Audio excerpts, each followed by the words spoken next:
आइए आज हम लोग क्लास 10वीं के विज्ञान के ऑब्जेक्टिव प्रश्नों को देखेंगे और ये सारे ऑब्जेक्टिव प्रश्न आपके NCERT बुक से लिया गया है। तो इसीलिए आप लोग इन सारे ऑब्जेक्टिव प्रश्नों को अच्छी तरह से देखते जाइए और इसको अच्छी तरह से याद कर लीजिएगा ताकि आने वाले एग्जाम में आपको विज्ञान में एक अच्छा अंक आए। और इस वीडियो में आपको शुरू से लेकर के अंतिम तक आपके NCERT बुक में जितना भी ऑब्जेक्टिव प्रश्न दिया गया है उन सारे ऑब्जेक्टिव प्रश्नों को देखेंगे। तो चलिए शुरुआत करते हैं पहले प्रश्न से। तो देखिए, कोई विलयन लाल लिटमस को नीला कर देता है तो इसका pH संभवतः क्या होगा। तो कोई विलयन जो लाल लिटमस को नीला कर देता है तो वह विलयन होता है क्षारीय, और क्षारीय विलयन का pH मान होता है 7 से अधिक। 7 भी नहीं होगा, 7 से अधिक होगा। तो 7 से अधिक क्या हो सकता है, 8 होगा, 9 होगा, 10 होगा, 7 से कम नहीं हो सकता है। तो इसीलिए इसका ऑप्शन नंबर हो गया डी नंबर ऑप्शन सही। और इस प्रश्न को इस तरह से भी पूछा जा सकता है कि कोई विलयन लाल लिटमस को नीला कर देता है तो वह विलयन क्या कहलाता है। तो जो विलयन लाल लिटमस को नीला कर देता है वह विलयन होता है क्षारीय विलयन, और जो विलयन नीले लिटमस को लाल कर देता है, यानी कि नीले लिटमस को जब कोई विलयन लाल कर देता है तो उसको कहते हैं अम्लीय विलयन। और अम्लीय विलयन का pH मान होता है 7 से कम। 7 भी नहीं होगा, 7 से कम होगा, यानी कि 6 होगा, 5 होगा, 4 होगा, 3 होगा, 2 होगा। तो समझ गए। तो इस प्रश्न को भी आप लोग अच्छी तरह से याद करते जाइएगा क्योंकि ये सारे ऑब्जेक्टिव प्रश्न आपके बोर्ड एग्जाम में बार बार पूछा गया है। तो समझ गए इसके बारे में। और क्षारीय विलयन का अधिकतम pH मान होता है 14। इसको भी याद कर लीजिए। देखिए अगला प्रश्न, कोई विलयन अंडे के पिसे हुए कवच से अभिक्रिया कर एक गैस उत्पन्न करता है जो चूने के पानी को दूधिया कर देती है। इस विलयन में क्या होगा, यानी कि इस विलयन में क्या होगा जो चूने के पानी को दूधिया कर देता है। तो अंडा का कवच होल होता है, कवर अंडा में, यानी कि अंडा में जो कवर होता है तो उसका कवर होता है कैल्शियम कार्बोनेट का बना होता है। तो कैल्शियम कार्बोनेट जब HCl से अभिक्रिया करता है, यानी कि हाइड्रोक्लोरिक अम्ल से अभिक्रिया करता है तो चूने के पानी को दूधिया कर देता है। तो इसका ऑप्शन नंबर हो गया बी नंबर ऑप्शन सही। आइए अगले प्रश्न की ओर चलते हैं। तो देखिए, मनुष्य में वृक्क एक तंत्र का भाग है जो संबंधित है। तो वृक्क को इंग्लिश में कहते हैं किडनी, और किडनी संबंधित है उत्सर्जन से। उत्सर्जन का मतलब यह हुआ कि जब हमारे शरीर से हानिकारक पदार्थ निकलता है तो उसी प्रक्रिया को कहते हैं उत्सर्जन। और वृक्क जो है ना, किडनी रक्त को छानने का काम करता है। रक्त में जो अशुद्धि उपस्थित रहता है वो जो है उस अशुद्धि को दूर करने का प्रयास करता है। कौन, वृक्क यानी कि किडनी। तो किडनी भी एक उत्सर्जन तंत्र का भाग हुआ, यानी कि उत्सर्जन तंत्र से संबंधित है। तो इसका ऑप्शन नंबर हो गया सी नंबर ऑप्शन सही। आइए अगले प्रश्न की ओर चलते हैं। तो देखिए, पादप में जाइलम उत्तरदायी है। तो पादप में जो है जाइलम उत्तरदायी है जल के वहन के लिए, यानी कि जाइलम एक ऊतक है जो पेड़ पौधा में जो है मिट्टी से जल को लेकर के पौधे के विभिन्न भागों तक पहुंच जाता है। कौन, तो जाइलम। तो इसका ऑप्शन नंबर हो गया ए नंबर ऑप्शन सही। जाइलम जो है जल के वहन के लिए उत्तरदायी है। और यह भी क्वेश्चन पूछ सकता है कि पेड़ पौधा में भोजन के वहन के लिए कौन सा ऊतक होता है। तो भोजन के वहन के लिए फ्लोएम ऊतक होता है, यानी कि फ्लोएम ऊतक की सहायता से पेड़ पौधा के विभिन्न भागों में भोजन का वहन होता है, और जाइलम की सहायता से जल का वहन होता है। आप लोग इन सारे ऑब्जेक्टिव प्रश्नों को भी अच्छी तरह से याद करते जाइएगा क्योंकि हम जितना भी ऑब्जेक्टिव बोलेंगे इस वीडियो में आपके सारे क्वेश्चन आपके बोर्ड में पूछे जाएंगे। और पूछा गया है, आपको हम पे विश्वास नहीं होता है ना, तो आप क्वेश्चन बैंक को उठाइए तो आपको देखने को मिलेगा सारे ऑब्जेक्टिव प्रश्न पूछा है। तो एक बार विश्वास कीजिए और इसको अच्छी तरह से याद कर लीजिएगा। तो देखिए, स्वपोषी पोषण के लिए आवश्यक है। तो स्वपोषी पोषण कहते किसको है, तो जो अपना भोजन स्वयं बनाता है उसको कहते हैं स्वपोषी पोषण, यानी कि पोषण का वह तरीका जिसमें कोई भी जीव अपना भोजन स्वयं बनाता है उसको कहते हैं स्वपोषी पोषण। तो कौन अपना भोजन स्वयं बनाता है, तो पेड़ पौधा ही ना बनाता है। पेड़ पौधा को हम लोग जाते हैं मुंह में खिलाने के लिए, नहीं ना खिलाने के लिए जाते हैं, तो वह अपना भोजन स्वयं बना लेता है।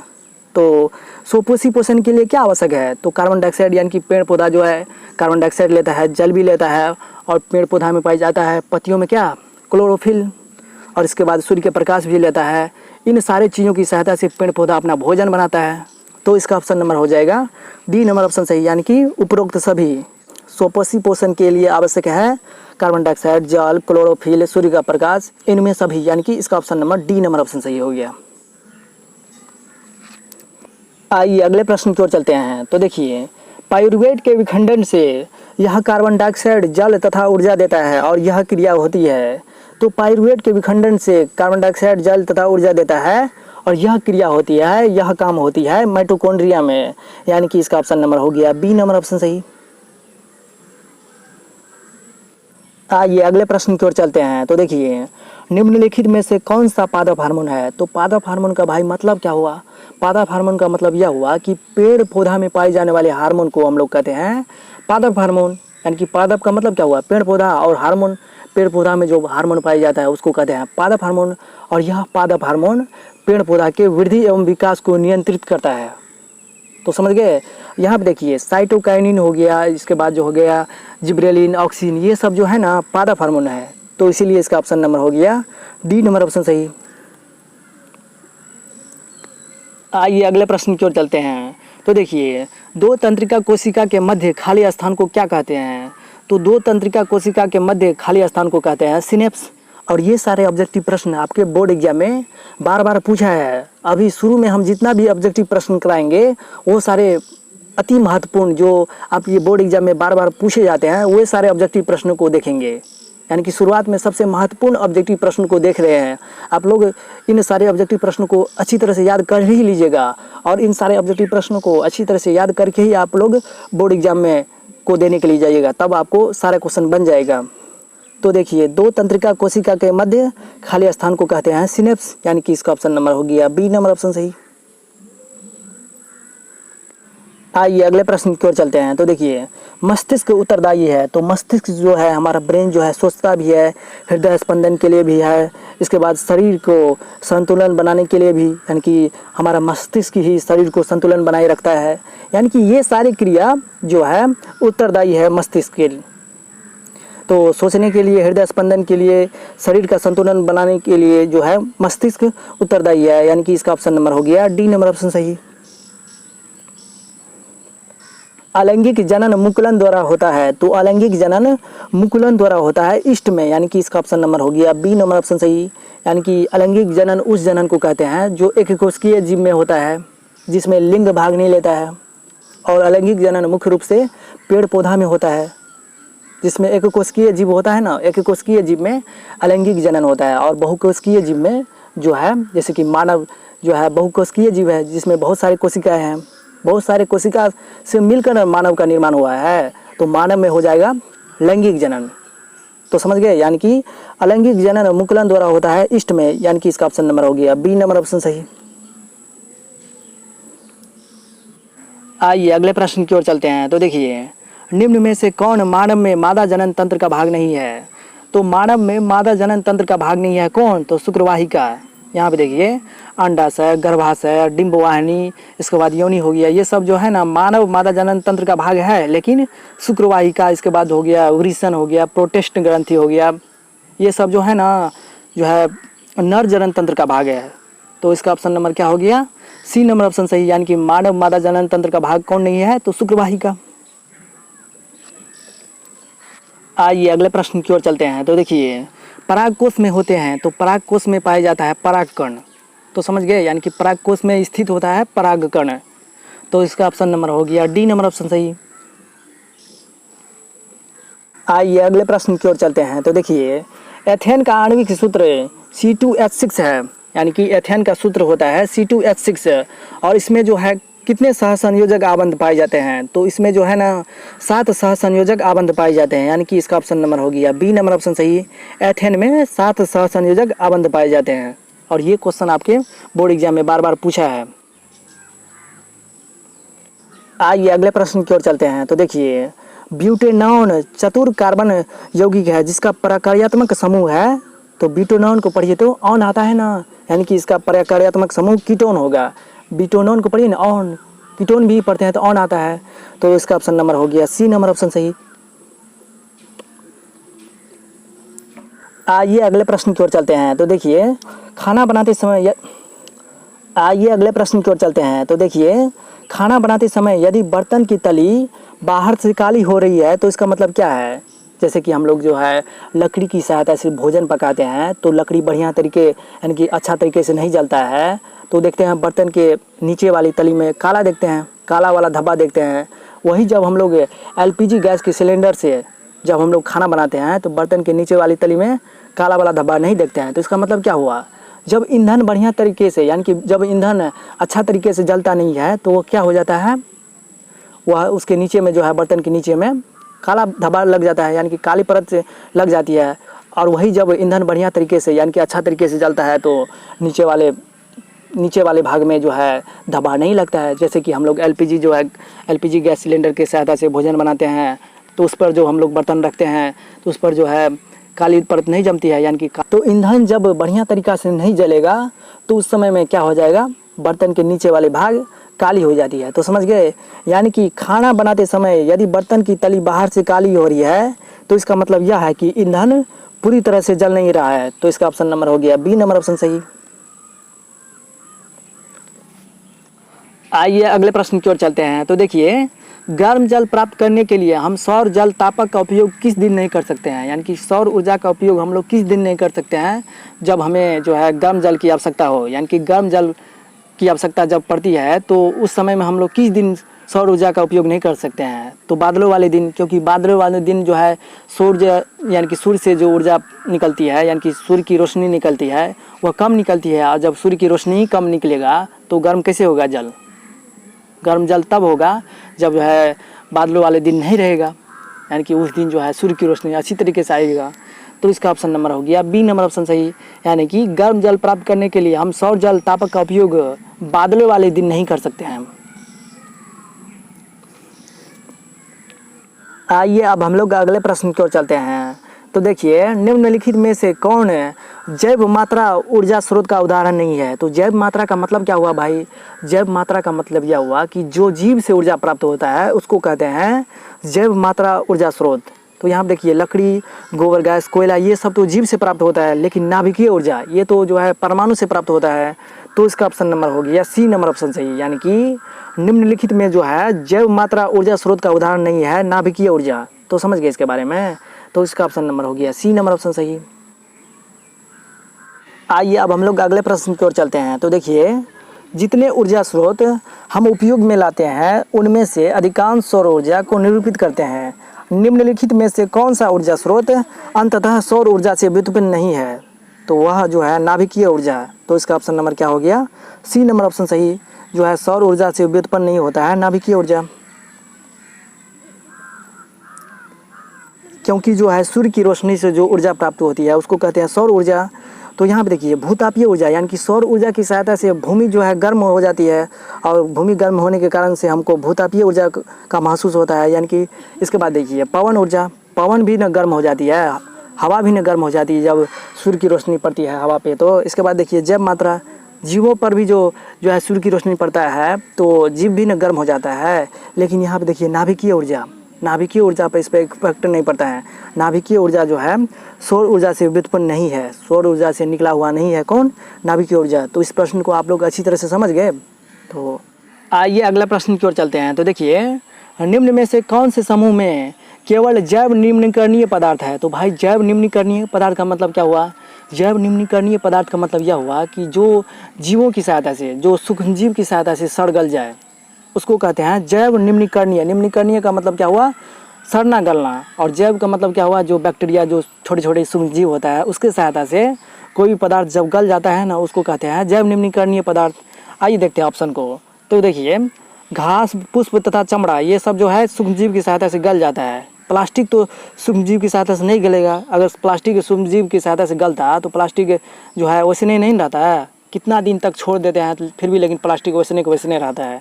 तो ये इसका ऑप्शन सही नहीं होगा। इसके बाद देखिए, फलों के छिलके, केक एवं नींबू का रस ये भी गल जाता है। केक, लकड़ी एवं घास ये भी गल जाता है। तो इसका ऑप्शन नंबर हो गया ए हो जाएगा, सी हो जाएगा और डी, ए सी डी जो है इस प्रश्न का जो है सही आंसर हो जाएगा जैव निम्नीकरणीय पदार्थ। तो समझ गए? तो इसमें जो है 3 ऑप्शन सही है। आइए अब हम लोग अगले प्रश्न की ओर चलते हैं। तो देखिए, निम्न में से कौन आहार श्रृंखला का निर्माण करते हैं? तो आहार श्रृंखला का निर्माण करता है कौन? यहाँ पे देखिए तो घास गेहूँ नहीं खाता है, आम भी नहीं खाता है गेहूँ, तो ये ऑप्शन तो सही नहीं होगा। इसके बाद देखिए घास बकरी खाता है और बकरी को मानव खाता है, हाँ ये बात सही है। तो इसका ऑप्शन नंबर हो गया बी नंबर ऑप्शन सही। घास बकरी तथा मानव जो है ना आहार श्रृंखला का निर्माण करते हैं। आइए अगले प्रश्न की ओर चलते हैं। तो देखिए निम्न में से कौन पर्यावरण मित्र व्यवहार कहलाते हैं? यानी कि पर्यावरण के मित्र का व्यवहार कैसा होता है? तो पर्यावरण का मित्र वह होता है जो पर्यावरण को दूषित नहीं करता है, जो पर्यावरण को गंदा नहीं करता है।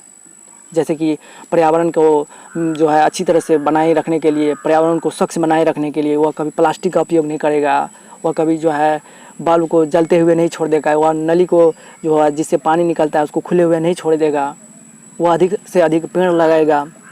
तो समझ गए। यहाँ पर देखिए बाज़ार जाते समय सामान के लिए कपड़े का थैला ले जाना जो है ज़्यादा प्लास्टिक का उपयोग नहीं करता है, हाँ ये बात सही है। यानी कि जब हम लोग बाज़ार जाएंगे तो उस समय जो है कपड़े का थैला ले जाएंगे, क्योंकि प्लास्टिक जो है सड़ता गलता नहीं है, वह लंबे समय तक के लिए रहता है और प्लास्टिक जो है मनुष्य के लिए हानिकारक है। कार्य समाप्त हो जाने पर लाइट तथा पंखे का स्विच बंद कर देना, हाँ क्योंकि पर्यावरण का मित्र का कर्तव्य यही होता है कि जो आप जितना ही मात्रा में आपको ऊर्जा उपयोग करना चाहिए उतना ही कीजिए, ज़्यादा मत कीजिए, क्योंकि आने वाले समय में वो ऊर्जा खत्म हो सकता है। तो इसलिए जब हमको कार्य समाप्त हो जाता है, जब हम लोग पढ़ लेते हैं तो लाइट बंद कर देना चाहिए। इससे जो है पर्यावरण का मित्र बन जाते हैं आप। माँ द्वारा स्कूटर से विद्यालय छोड़ने के बजाय तुम्हारा विद्यालय तक पैदल जाना, हाँ ये भी पर्यावरण का मित्र का कर्तव्य है, क्योंकि पर्यावरण का मित्र जो है वायु में जो है प्रदूषण नहीं फैलाएगा। मान लीजिए स्कूटर से जाएगा तो स्कूटर से क्या होगा, स्कूटर में जो है तो बहुत सारे ईंधन लगता है, ईंधन से जो है यानी कि पेट्रोल डीजल लगता है, पेट्रोल डीजल लगने के बाद जो है धुआं छोड़ता है और धुआं छोड़ेगा तो पर्यावरण दूषित होगा, तो वह पर्यावरण का मित्र नहीं होगा। इससे अच्छा है क्या जो पैदल चले जाए। तो यानी कि इसका ऑप्शन नंबर हो जाएगा डी नंबर ऑप्शन सही। उपरोक्त सभी जो है ना जो व्यवहार है यहाँ पे वह पर्यावरण मित्र के कहलाने के योग्य है। यानी कि बाजार जाते समय वो सामान के लिए कपड़ा का थैला ले जाना, कार्य समाप्त हो जाने पर लाइट तथा पंखे का स्विच बंद कर देना, माँ के द्वारा स्कूटर से विद्यालय छोड़ने के बजाय तुम्हारा विद्यालय तक जो है पैदल जाना, ये सारे जो है पर्यावरण मित्र व्यवहार कहलाते हैं। तो इसका ऑप्शन नंबर हो गया डी नंबर ऑप्शन सही। आइए अब हम लोग अगले प्रश्न की ओर चलते हैं। तो देखिए NaOH को पढ़ते हैं, सोडियम हाइड्रोक्साइड। सोडियम हाइड्रोक्साइड का 10 ml विलयन HCl को पढ़ते हैं, हाइड्रोक्लोरिक अम्ल के 8 ml विलयन से पूर्णतः उदासीन हो जाता है। यदि हम NaOH के उसी विलयन का 20 ml ले तो इसे उदासीन करने के लिए HCl के उसी विलयन की कितनी मात्रा की आवश्यकता होगी? तो इसका ऑप्शन नंबर हो गया डी नंबर ऑप्शन सही है। जब 10 ml लेते हैं NaOH तो उदासीन करने के लिए 8 ml जो है HCl लेना पड़ता है। उसी को जब हम लोग NaOH को 20 ml विलयन लेंगे तो HCl का हम लोगों को 16 ml विलयन लेना पड़ेगा, तब यह विलयन जो है उदासीन हो जाएगा। यानी कि इसका ऑप्शन नंबर हो गया डी नंबर ऑप्शन सही।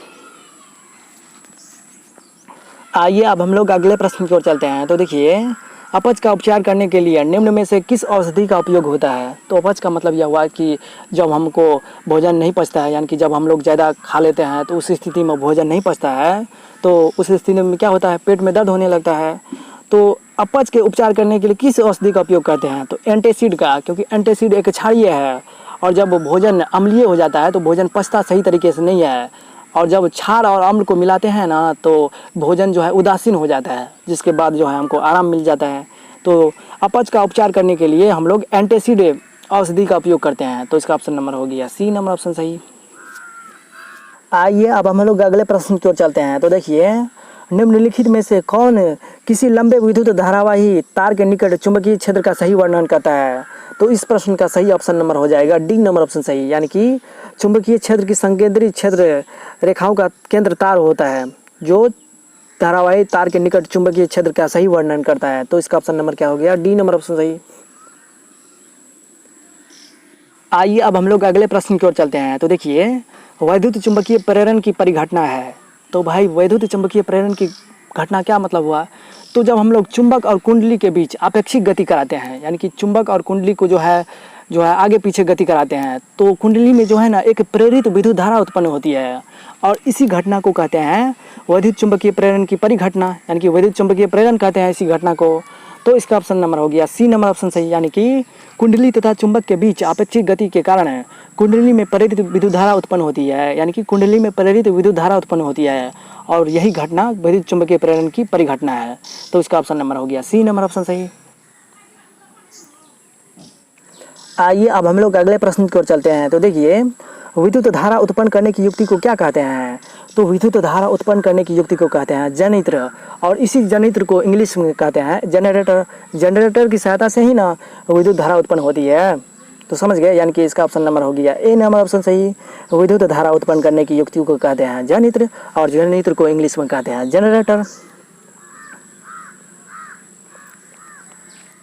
आइए अब हम लोग अगले प्रश्न की ओर चलते हैं। तो देखिए, किसी एसी जनित्र तथा डीसी जनित्र में एक मूलभूत अंतर यह है कि, तो इसका ऑप्शन नंबर हो जाएगा डी नंबर ऑप्शन सही, यानी कि एसी जनित्र में सर्पी वाले होते हैं जबकि डीसी जनित्र में दिक् परिवर्तक होता है। तो इसका ऑप्शन नंबर हो गया डी नंबर ऑप्शन सही।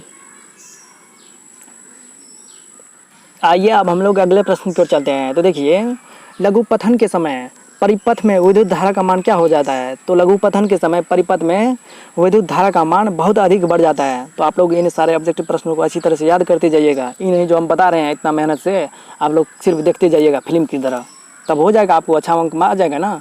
जब अच्छा तरीके से पढ़िएगा ही नहीं, अच्छा तरीके से ऑब्जेक्टिव को याद ही नहीं कीजिएगा, तो आपको अच्छा अंक कैसे आएगा? तो लघुपतन के समय परिपथ में विद्युत धारा का मान बढ़ जाता है, यानी कि बहुत अधिक बढ़ जाता है। तो इसका ऑप्शन नंबर हो गया सी नंबर ऑप्शन सही।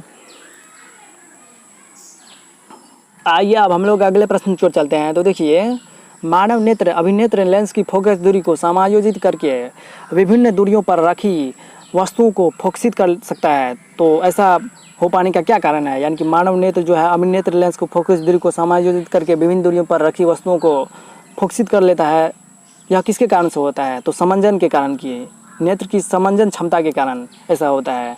तो इसका ऑप्शन नंबर हो गया बी नंबर ऑप्शन सही। आइए अगले प्रश्न की ओर चलते हैं। तो देखिए, निम्न में कौन सा युगल विस्थापन अभिक्रिया प्रदर्शित करता है? तो विस्थापन अभिक्रिया प्रदर्शित करता है, तो इसका ऑप्शन नंबर हो जाएगा डी नंबर ऑप्शन सही। अब बोलिएगा सर जी कैसे, हम नहीं समझे। तो AgNO3 को पढ़ते हैं सिल्वर नाइट्रेट, और Ag को पढ़ते हैं, यानी कि Ag हो गया चांदी का संकेत। तो चांदी और कॉपर जो है अधिक सक्रिय धातु है और चांदी कम है। तो विस्थापन अभिक्रिया भी यही कहता है कि अधिक सक्रिय धातु अपने से कम सक्रिय धातु को उसके यौगिक से विस्थापित कर देगा।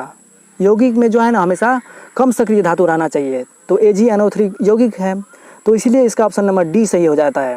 तो समझ गए। NaCl यानी कि इसका option number A B C क्यों सही नहीं हुआ? क्योंकि इसके यौगिक में ही जो है ना अधिक सक्रिय धातु है। तो यौगिक में जो है हमेशा कम सक्रिय धातु रहना चाहिए, तब समझेंगे, तब अभिक्रिया करेगा। कौन? विस्थापन अभिक्रिया होगा। तो समझ गए। वैसे हम विस्थापन अभिक्रिया के बारे में हम पढ़ा चुके हैं। अगर आप लोग यहाँ पर नहीं समझे तो आप लोग विस्थापन अभिक्रिया किसे कहते हैं GKS स्टडी सेंटर, तो आपको आ जाएगा और वहाँ पे आप पूरा वीडियो देख लीजिए। तो रासायनिक अभिक्रिया के प्रकार जितना भी ऑब्जेक्टिव पूछा जाता है रासायनिक अभिक्रिया से आपको सारा बन जाएगा। तो हम तो कहवे नहीं करेंगे, आप लोग नहीं देखिएगा तो मेरा क्या होगा। आइए अगले प्रश्न की ओर चलते हैं। तो देखिए, लोहे के फ्राइंग पैन को जंग से बचाने के लिए निम्न में से कौन सी विधि उपयुक्त है? यानी कि लोहे को जंग से बचाने के लिए कौन सा विधि उपयुक्त है? तो लोहे को जंग से बचाने के लिए हम लोग लोहा पर जिंक की परत चढ़ाते हैं, यानी कि लोहा एवं इस्पात को जंग से सुरक्षित रखने के लिए उस पर हम लोग जिंक की पतली परत चढ़ाते हैं। तो लोहा और इस्पात जो है सुरक्षित हो जाता है, यानी कि उस पर जंग नहीं लगता है। तो इसका ऑप्शन नंबर क्या हो जाएगा? सी नंबर ऑप्शन सही। यानी कि लोहे के फ्राइंग पैन को जंग से बचाने के लिए जो है जिंक की परत चढ़ाकर कर सकते हैं।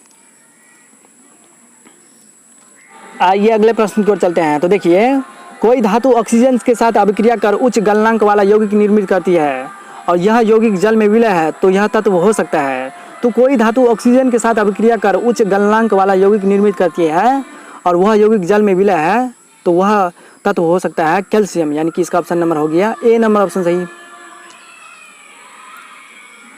आइए अगले प्रश्न की ओर चलते हैं। तो देखिए, खाद्य पदार्थों के डिब्बों पर जिंक की बजाय टीन का लेप होता है, क्योंकि यानी कि जिंक जो है अधिक सक्रिय धातु है और अधिक सक्रिय धातु का जब हम लोग लेप करेंगे तो अधिक सक्रिय धातु है तुरंत किसी के साथ अभिक्रिया कर लेता है और जिसके साथ अभिक्रिया कर लेगा तो जंग का निर्माण कर लेगा।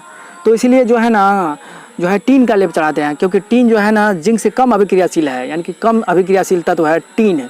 किससे? तो जिंक से। जब कम अभिक्रियाशील रहेगा तो वह किसी से अभिक्रिया नहीं करेगा, और जब किसी से अभिक्रिया ही नहीं करेगा तो वह उस पर जो है जंग नहीं लगेगा। तो खाद्य पदार्थों के डिब्बों पर जिंक की बजाय हम लोग टीन का लेप इसलिए करते हैं क्योंकि टीन की अपेक्षा जो है ना जिंक जो है अधिक अभिक्रियाशील है। तो इसका ऑप्शन नंबर हो गया सी नंबर ऑप्शन सही। आइए अब हम लोग अगले प्रश्न की ओर चलते हैं। तो देखिए नीचे दी गई अभिक्रिया के संबंध में कौन सा कथन असत्य है।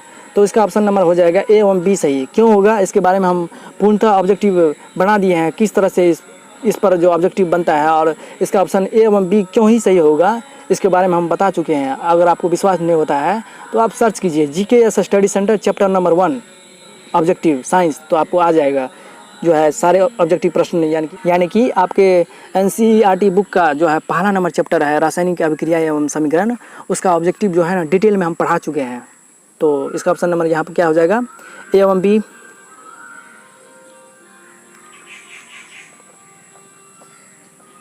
आइए अगले प्रश्न की ओर चलते हैं। तो देखिए Fe2O3 और एल्युमिनियम यानी कि फेरिक ऑक्साइड जब एल्युमिनियम के साथ अभिक्रिया करता है तो Al2O3 और Fe देता है। तो यह किस प्रकार की अभिक्रिया है। तो यह अभिक्रिया है विस्थापन अभिक्रिया। और क्यों अभिक्रिया है तो आप जाइए वहाँ पे सर्च कीजिए ना जीकेएस स्टडी सेंटर, तो पहला नंबर जो है ना चैप्टर का जो है ऑब्जेक्टिव जो है ना पूरी तरह समझा के कराया गया है, आप लोग वहाँ से देख लीजिए ना। तो इसका ऑप्शन नंबर हो गया डी नंबर ऑप्शन सही। आप लोग यहाँ पे नहीं समझे ना तो वहाँ पे सर्च मार लीजिएगा, तो आपको बहुत सारे ऑब्जेक्टिव प्रश्न बन जाएगा क्योंकि बहुत ही अच्छी तरीके से समझाया गया है। लोहा चूर्ण पर तनु हाइड्रोक्लोरिक अम्ल डालने से क्या होता है। सही उत्तर पर निशान लगाइए। तो लोहा एक धातु है और धातु जब अम्ल से अभिक्रिया करता है तो सबसे पहले देखेंगे हाइड्रोजन गैस उत्पन्न होगा ही। तो लोहा चूर्ण जब तनु हाइड्रोक्लोरिक अम्ल से अभिक्रिया करता है तो हाइड्रोजन गैस एवं आयरन क्लोराइड बनाता है। तो इसका ऑप्शन नंबर हो गया ए नंबर ऑप्शन सही।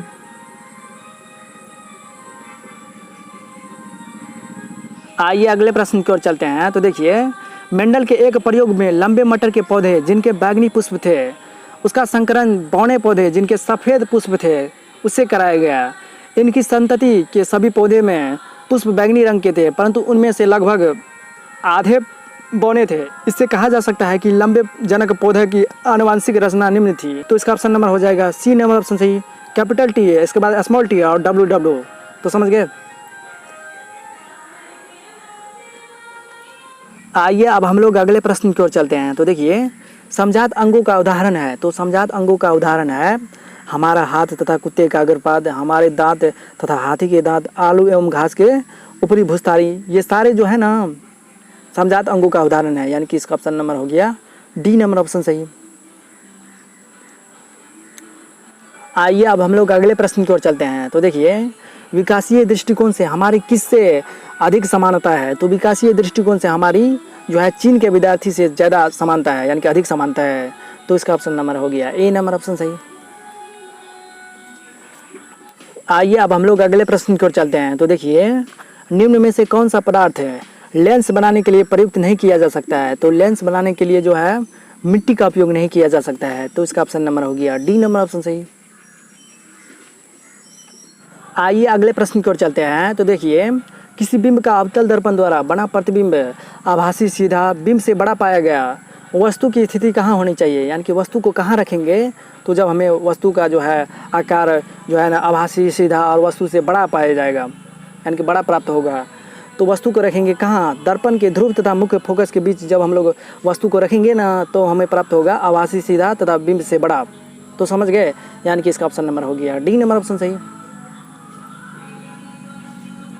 आइए अगले प्रश्न की ओर चलते हैं। तो देखिए किसी बिंब का वास्तविक तथा समान साइज का प्रतिबिंब प्राप्त करने के लिए बिंब को उत्तल लेंस के सामने कहाँ रखें। तो वास्तविक तथा समान साइज के प्रतिबिंब प्राप्त करने के लिए उत्तल लेंस को जो है बिंब को रखना चाहिए फोकस दूरी के दुगनी पर। तो उसका ऑप्शन नंबर हो गया बी नंबर ऑप्शन सही है। आइए अगले प्रश्न की ओर चलते हैं। किसी गोलीय दर्पण तथा किसी पतले गोलीय लेंस दोनों की फोकस दूरियां नेगेटिव है, यानी कि -15 सेंटीमीटर है। दर्पण तथा लेंस संभवतः है। तो अवतल लेंस में जो है ना फोकस दूरी नेगेटिव होती है, अवतल लेंस और अवतल दर्पण दोनों में, यानी कि इसका ऑप्शन नंबर हो जाएगा ए नंबर ऑप्शन सही, यानी कि दोनों अवतल होगा। आइए अगले प्रश्न की ओर चलते हैं। तो देखिए किसी दर्पण से आप चाहे कितनी ही दूरी पर खड़े हो, आपका प्रतिबिंब सदैव सीधा प्रतीत होता है। संभवतः दर्पण होगा तो जो है हमें सीधा प्रतिबिंब प्राप्त होता है किस दर्पण में, तो समतल और उत्तल दर्पण में। समतल और उत्तल दर्पण में हमेशा सदैव जो है सीधा प्रतिबिंब प्राप्त होता है। तो इसका ऑप्शन नंबर हो गया डी नंबर ऑप्शन सही। आइए अगले प्रश्न की ओर चलते हैं। किसी शब्दकोश में पाए गए छोटे अक्षरों को पढ़ते समय आप निम्न में से कौन सा लेंस पसंद करेंगे? तो हम लेंस पसंद करेंगे 50 सेंटीमीटर फोकस दूरी वाले एक अवतल लेंस, यानी कि 50 सेंटीमीटर फोकस दूरी का एक अवतल लेंस को सेलेक्ट करेंगे, चुनेंगे छोटे अक्षर को पढ़ने के लिए। तो इसका ऑप्शन नंबर हो गया बी नंबर ऑप्शन सही। आइए अगले प्रश्न की ओर चलते हैं। तो देखिए इस प्रश्न को भी आप लोग याद कर लीजिएगा कि किसी कार का अग्रदीप में कौन सा दर्पण प्रयुक्त होता है, यानी कि आगे में यानी कि हेडलाइट के रूप में कौन सा दर्पण का उपयोग होता है? तो अवतल दर्पण का। तो समझ गए, किसी कार के अग्रदीप में यानी कि हेडलाइट के रूप में अवतल दर्पण का उपयोग होता है। किसी वाहन का पश्च से यानी कि पीछे वाले दृश्य में, यानी कि मोटरसाइकिल में देखते हैं ना शीशा को, आईना को, जो पीछे वाले दृश्य को देखते हैं, उसमें किस दर्पण का उपयोग होता है? तो उत्तल दर्पण का। सौर भट्टी में अवतल दर्पण का उपयोग होता है। तो आप लोग इन सारे ऑब्जेक्टिव प्रश्नों को भी अच्छी तरह से याद कर लीजिएगा। ये नहीं जो हम इतना परेशान हो रहे हैं, एक वीडियो को बनाने में लगभग लग जाता है कितना मिनट ना, बर्बाद हो जाते हैं आपके लिए। तो आप लोग बढ़िया से देखिएगा तब ना। आइए अगले प्रश्न की ओर चलते हैं। तो देखिए मानव नेत्र जिस भाग पर किसी वस्तु का प्रतिबिंब बनाते हैं वह है, तो मानव नेत्र जो है जिस भाग पर किसी वस्तु का प्रतिबिंब बनाता है वह भाग है दृष्टिपटल, यानी कि इसका ऑप्शन नंबर हो गया डी नंबर ऑप्शन सही।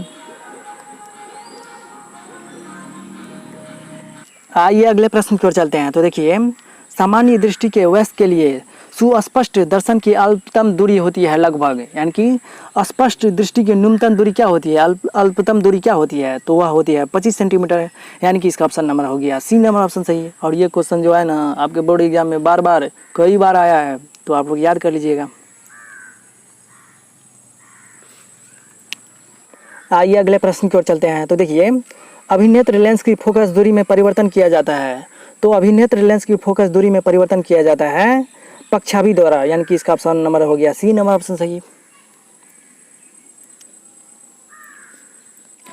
आइए अब हम लोग अगले प्रश्न की ओर चलते हैं। तो देखिए आवर्त सारणी में बाईं से दाईं ओर जाने पर प्रवृत्तियों के बारे में कौन सा कथन असत्य है? तो इस चारों ऑप्शन में हम लोग को ढूंढना है कौन असत्य कथन, कौन सी बात गलत लिखी हुई है उसको ढूंढना है। तो जब हम लोग आवर्त सारणी में बाईं से दाईं जाते हैं तो तत्वों की धात्विक प्रकृति घटती है, ये बात तो सही है। संयोजकता इलेक्ट्रॉन की संख्या बढ़ जाती है, ये भी बात सही है। लेकिन यहाँ पे देखिए इसका ऑप्शन नंबर हो जाएगा सी नंबर ऑप्शन सही। क्यों होगा? क्योंकि परमाणु आसानी संख्या से इलेक्ट्रॉन का त्याग करते हैं, ये बात गलत है। तो क्या हो जाएगा इसका option number C number option सही। तो याद करते जाइए, हम क्या बोलेंगे, हम तो परेशान हो ही रहे हैं। तत्व XCl2 सूत्र वाला एक क्लोराइड बनाता है जो एक ठोस है तथा जिसका गलनांक अधिक है। आवर्त सारणी में यह तत्व संभवतः किस समूह के अंतर्गत होगा? तो वह समूह है मैग्नीशियम, यानी कि इसका ऑप्शन नंबर हो गया बी नंबर ऑप्शन सही। आइए अगले प्रश्न की ओर चलते हैं। तो देखिए प्रतिरोध R के किसी तार के टुकड़े को 5 बराबर भागों में काटा जाता है। इन टुकड़ों को फिर पार्श्व क्रम में यानी कि समांतर क्रम में संयोजित कर देते हैं। यदि संयोजन का तुल्य प्रतिरोध R' है तो R/R' का अनुपात का मान क्या होगा? तो इसका ऑप्शन नंबर सही हो जाएगा डी नंबर ऑप्शन सही। तो इसका option number D option number सही क्यों होगा, तो इसके बारे में हम चर्चा करेंगे। पहले आप इसको याद कर लीजिए ना। आइए अगले प्रश्न की ओर चलते हैं। तो देखिए निम्नलिखित में से कौन सा पद विद्युत परिपथ में विद्युत शक्ति को निरूपित नहीं करता है? तो विद्युत परिपथ में विद्युत शक्ति को निरूपित नहीं करता है, इसका ऑप्शन नंबर सही हो जाएगा बी नंबर ऑप्शन सही, यानी कि IR²। आइए अगले प्रश्न की ओर चलते हैं। तो देखिए किसी विद्युत बल्ब का अनुमतांक 220 वोल्ट 100 वाट है। जब इसे 110 वोल्ट पर प्रचालित करते हैं तब इसके द्वारा उपभोक्त शक्ति कितनी होती है, यानी कि इसके द्वारा उपभोक्त शक्ति कितनी होती है? तो इसका ऑप्शन नंबर सही हो जाएगा डी नंबर ऑप्शन सही। क्यों सही होगा हम बोल रहे हैं ना, बताएंगे इसके बारे में। आइए अगले प्रश्न की ओर चलते हैं। तो देखिए दो चालक तार जिनके पदार्थ लंबाई तथा व्यास समान है किसी विद्युत परिपथ में पहले श्रेणी क्रम में और फिर पार्श्व क्रम में संयोजित यानी कि समांतर क्रम में संयोजित किए जाते हैं। श्रेणी क्रम तथा पार्श्व क्रम में संयोजन में उत्पन्न ऊष्माओं का अनुपात क्या होगा। यहाँ पे ऊष्मा का अनुपात पूछ रहा है, तो इसका ऑप्शन नंबर हो गया सी नंबर ऑप्शन सही। ऊष्मा का अनुपात हो जाएगा 1:4 है। ये सब न्यूमेरिकल है, इसको बनाना पड़ता है। जिस प्रकार आप लोग गणित को हल करते हैं, गणित में बनाते हैं, ठीक उसी तरह फिजिक्स में भी न्यूमेरिकल को बनाना पड़ता है। तो आप लोग घबराइए मत, पहले याद कर लीजिए, हम बताएंगे इसके बारे में। आइए अगले प्रश्न की ओर चलते हैं। तो देखिए, किसी विद्युत परिपथ में दो बिंदुओं के बीच विभवांतर मापने के लिए वोल्टमीटर को किस प्रकार संयोजित किया जाता है। तो वोल्टमीटर को यानी कि वोल्टमीटर को हम लोग दो बिंदुओं के बीच समांतर क्रम में संयोजित करते हैं। तो इसका आंसर क्या हो जाएगा, समांतर क्रम। तो आप लोग याद कर लीजिएगा इन सारे ऑब्जेक्टिव को, तब फायदा काफ़ी मिलेगा। तो आप लोग इन सारे ऑब्जेक्टिव प्रश्नों को अच्छी तरह से याद कर लीजिएगा। बाबू, एक वीडियो को बनाने में इतना मेहनत लगता है ना, तो हम ही जान रहे हैं। बार बार बोलना पड़ता है, बार बार देखना पड़ता है, तो इसलिए आप लोग अच्छी तरह से याद कर लीजिएगा। अगर नहीं पूछेगा तब हमको गरियाइएगा, जो मन होता है सो खा दीजिएगा, लेकिन पहले आप लोग याद कर लीजिए, क्योंकि ये सारे ऑब्जेक्टिव प्रश्न बार बार आया है। तो चलिए मिलते हैं अब अगले वीडियो में, तब तक के लिए हमें विदा दीजिए। जय हिंद, जय भारत, नमस्ते, गुड बाय। अच्छी तरह से पढ़िए, स्वस्थ रहिए, खेलते रहिए, मस्त रहिए। जय हिंद, जय भारत।